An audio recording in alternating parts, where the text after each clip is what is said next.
Bom, pessoal, estamos aqui com a professora Priscila Vieira e não podemos deixar de falar sobre o tema da oficina que ela realizou aqui no Conex, nessa 6ª edição, falando sobre a fase de habilitação do fornecedor, desvendando a habilitação de licitantes e contratados nos termos da Lei 14.133. Inclusive, uma oficina aí que já foi extremamente elogiada pelos alunos que participaram. O pessoal estava dizendo que 4 horas era pouco, que precisava ter 8 horas. Então, desde já, te parabenizo aqui. Fico muito orgulhosa de você estar nesse time, nessa seleção de professores, participando desse evento, que eu também sei que é extremamente importante para ti.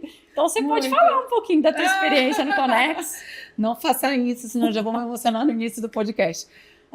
É uma satisfação enorme, uma realização estar aqui no Conex, que é um evento do meu coração. Os mais íntimos sabem, a Vivi já está trazendo isso a público. Mas eu faço questão de dizer que em 2019 eu estive aqui do lado do público como aluna, na plateia, admirando professores como o professor Rony Chat, Tatiana Camarão, Gabriela Pérez. E aí, de repente, pula aqui, 3 anos depois, eu participei de uma edição aqui do Conex como professora palestrante, e foi muito emocionante para mim pular da plateia para o palco. Não necessariamente pular, porque não tem atalho nessa vida. A gente precisa também batalhar os nossos sonhos, né? Tudo aquilo que a gente deseja, enfim, para a gente. E agora, nessa edição, a teu convite. E agradeço muito a toda a equipe do Conex, que é uma equipe que realmente eu tenho um carinho especial em razão dessa minha trajetória, por ter iniciado um sonho aqui em 2019 e agora, 2025, com uma oficina sobre habilitação. Eu fico muito feliz dos alunos terem gostado e, acima de tudo, sobretudo, pelos questionamentos, por tudo que a gente vivencia dentro de sala de aula. A oficina é boa por isso, né? A gente tem um contato maior com o aluno. A palestra é muito boa, né? Porque a gente fala com todos os alunos, mas esse contato na oficina é interessante porque eles trazem muitas dúvidas e a realidade nua e crua dos órgãos. Então, isso é muito legal, porque a gente discute, e não discute só o que está na lei, nos termos da lei, mas o que a gente pode fazer para sair dessa caixinha, né? Que a gente já está há muito tempo presos a um tipo de lei que não olhava. Não é que não olhasse, mas agora fica muito mais explícito, para um resultado mais eficiente. Como é que a gente consegue transformar uma fase de habilitação que, a princípio, seria rígida, que, a princípio, seria muito legalista, vamos dizer assim, em algo para realmente assegurar uma contratação mais eficiente, eficaz? Então, como é que a gente consegue fazer isso, principalmente depois dessa mudança de lei, né, de legislação vinda, a 14.133, que, para mim, sim, traz um novo parâmetro e uma nova visão, uma nova perspectiva. Esse é o desafio. O maior desafio, né? E falando sobre a fase de habilitação, documentação de habilitação, eu gostaria que tu discorresse um pouco aí, conversasse com a gente sobre quais os documentos de habilitação que você verifica que exige uma maior cautela dos agentes públicos no momento de avaliar, né? Considerando aí que a gente vê notícias, né, de forma esporádica, até não tão frequente, mas de uso de documentação falsa, né? Então, a partir disso, qual é a maior cautela que você acha, trazendo um exemplo também, de documentação que o agente público precisa verificar e precisa dar uma atenção? Então, eu acredito que a gente discutiu muito também na oficina sobre isso, a dificuldade de analisar determinados documentos e o quanto a gente, como ele não pode errar, quanto a gente tem essa cultura de que ele não pode errar, né? Então, como a gente espera desse agente de contratação ótimas decisões, excelentes decisões, a gente acaba trazendo mais um excesso de formalismo até para essa fase, e que eu diria que talvez um documento, se eu pudesse elencar, que mais a gente tem dificuldade na hora de analisar é a capacidade operacional profissional do licitante, porque a gente ainda está preso naquela perspectiva, naquela visão anterior da 8.666, aquela coisa de documento e lei e edital. Está disposto, posso exigir. Não está disposto, não posso exigir. E a gente acaba saindo daquela situação que eu disse anteriormente, da contratação mais eficiente. Então, como é que eu consigo equilibrar isso? Por exemplo, dentro desses atestados de capacidade técnica. Eu discuti muito com a turma sobre a possibilidade de não exigir atestado de capacidade técnica para determinados objetos. A gente tem igualado, Vivi, todos os objetos contratuais e tem exigido todas as documentações. Como se todos tivessem uma grande necessidade de comprovação de capacidade técnica. Exatamente, como se todos fossem de complexidade idênticas, que não são. A gente tem N objetos contratuais de várias situações que a gente pode, nessa fase preparatória, estudar, identificar se realmente há um risco, né, naquela contratação, ao ponto da gente exigir uma série de documentações desnecessárias. E o atestado de capacidade técnica é um deles, porque a gente acaba não identificando qual é a parcela de maior relevância, não identificando um valor significativo, né, dentro daquela parcela, não sabendo quantificar, não sabendo dizer o mínimo, porque a gente extrapola. A gente sai do que é exigido pela Constituição Federal, que é uma garantia mínima, para ter um máximo, né? E a gente sabe que a lei ela traz o máximo. Aquilo não é o mínimo, é o máximo que a administração pública pode utilizar. E o que eu tenho visto nos editais? Uma exigência extrapolando isso, principalmente dos atestados. Isso sem uma maturidade da administração. Não, porque eu estou exigindo exigência para além do necessário para a comprovação do objeto que quer se selecionar. Com certeza, de objetos idênticos. Muitas vezes a gente ainda vê atestado exigindo objetos idênticos. Como o agente de contratação, ele, pela segregação de função, como essas organizações estão estruturadas, eles ficam muito à parte do que acontece na fase preparatória, Vivi. E o que eu sinto? Há uma dificuldade enorme deles entenderem isso, porque eles que estão lá na fase da habilitação julgando, ainda que tenha que eles sejam subsidiados pelos setores técnicos, pelos setores jurídicos, há uma dificuldade real de compreensão, inclusive dos setores técnicos, inclusive dos setores jurídicos.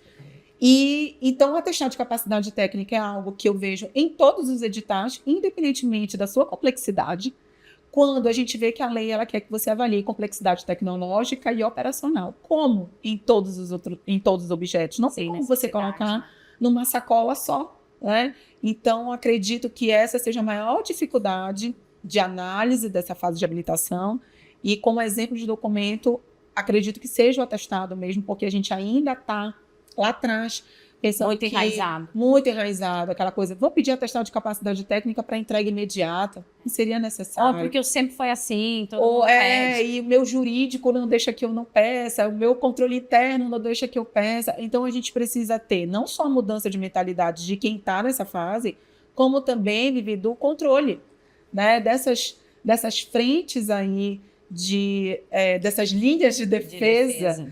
Que vai assegurar que esse agente de contratação tome uma iniciativa, né? E tome uma atitude diferenciada em relação a 8.000, porque é isso que o que a gente tem visto vamos fazer assim porque estamos já numa zona de conforto. E acaba que muitas vezes as pessoas acham que a fase de habilitação não mudou na 14.133. E para mim mudou primeiro porque a lei mudou.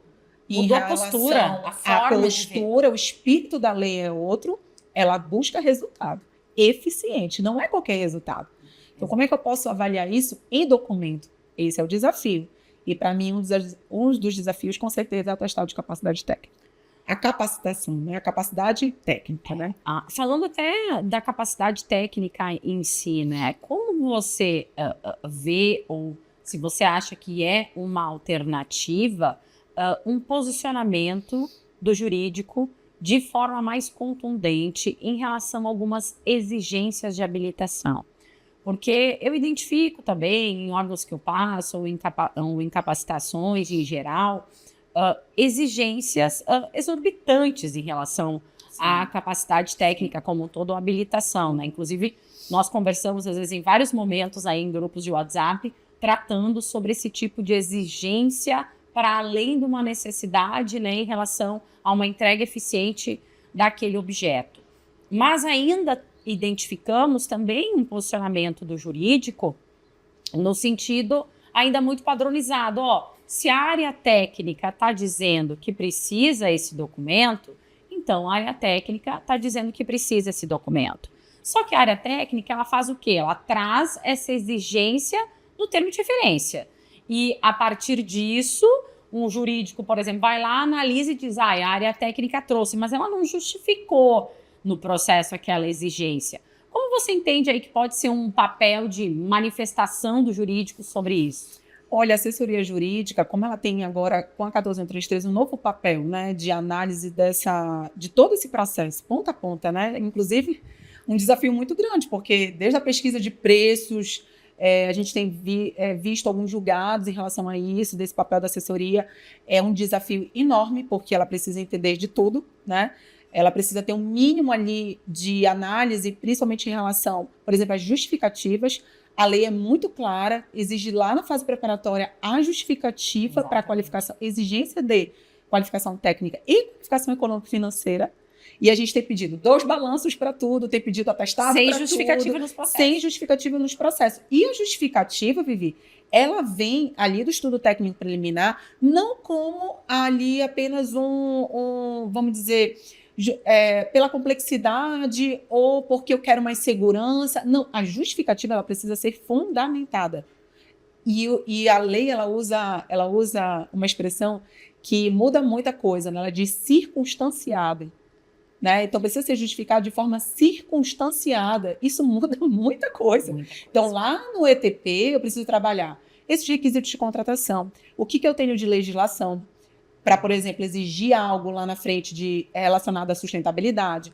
O que eu tenho enquanto justificativa técnica para exigir um documento como atestado de capacidade técnica? A assessoria jurídica ela precisa ter esse olhar clínico lá na fase preparatória. E, às vezes, é só o edital. Está aqui o termo de referência, acabou, e, na verdade, a gente precisa ver onde se fundamentou, onde é esse pilar de justificativa que a gente vai encontrar no estudo técnico preliminar. Né? Não havendo estudo técnico preliminar em alguns casos, eu vou ter que verificar em outros termos, no termo de referência, enfim, para fazer esse tipo de análise. Para mim, o que a gente tem esquecido realmente nas licitações, e a gente vivencia isso, a gente vê que os editais ainda estão mais do mesmo, é a falta de fundamentação, de justificativa. E muito do que a gente encontra, Vivi, é aquela justificativa genérica. Porque eu preciso ter mais segurança, a garantia, aí o medo de novo, dos aventureiros. Porque a área técnica precisa desse documento para ter confiança em relação à empresa. Exatamente. E olha só que interessante, se a gente for olhar... Como se a gente presumisse que o fornecedor sempre fosse um fornecedor. A gente olha para os anos da 8.666, quase 30 anos, né? Se a gente for olhar 3 anos, mais ou menos, que o Tribunal de Contas da União fez aquele levantamento de mais de 14 mil obras paralisadas, são empresas que entregaram toda a sua documentação. São empresas que estão com os atestados de capacidade técnica em dia. Não há nenhuma... embora a gente esteja mitigando riscos, né? Mas não há nenhuma correlação. E aí, mais uma vez, quando a lei exige que é um resultado eficiente... Aí, realmente, eu vou ter que fazer um estudo muito detalhado e mais, Vivi, eu acredito que a gente possa fazer essa reflexão, entender como o mercado funciona. Porque a lei também quer que eu me aproxime do mercado para verificar as características mercadológicas. Essas nuances, elas precisam ser reconhecidas pela administração pública, que ela sozinha não vai conseguir fazer. A visão de um engenheiro que está só na administração pública é diferente do engenheiro que está no mercado privado. E ele precisa entrar nessa seara. É ali que está a informação preciosa para que se elabore um excelente estudo técnico preliminar, termo de referência e edital, e que assim se exija lá na qualificação técnica, por exemplo, já que a gente está conversando sobre isso, um bom documento, um documento que assegure realmente, de fato, ou pelo menos tente, né, nos dar um indicativo de segurança dessa execução contratual. Então, realmente eu acho que a proximidade, entender como o mercado funciona, isso a gente fez também na oficina. Tinham 3 fornecedores na oficina e foi legal porque eu fiz um trabalho com eles de explicar como é que funciona depois que você assina o contrato. E olha que interessante, né? Você está falando, a gente muitas vezes também acha que congressos, né, como o Conex, são voltados só para o serviço público, ainda que a gente tenha uma tendência, né, de falar com o servidor público, que é onde se busca uma maior capacitação, mas a gente também identifica pessoas do mercado privado, né, participando aí de congressos para também se capacitar. Meu sonho é que um dia seja páreo duro ali para Meio a meio. Meio a meio, porque quando eu faço esse exercício, quando eu vejo que tem algum fornecedor, eu pergunto para eles, e aí o que acontece? Eu vejo os olhinhos assim, ó, de quem trabalha na administração pública, que muitas vezes nunca teve contato, né, com, assim, de saber realmente o que acontece com o fornecedor, e deles mesmos identificarem que o atestado muitas vezes não assegura nada, né? Infelizmente, a lei, nesse ponto, ela não avançou tanto. O espírito da lei mudou, mas em fase de habilitação, ela não tem avançado, vou me corrigir, não tem avançado na redação.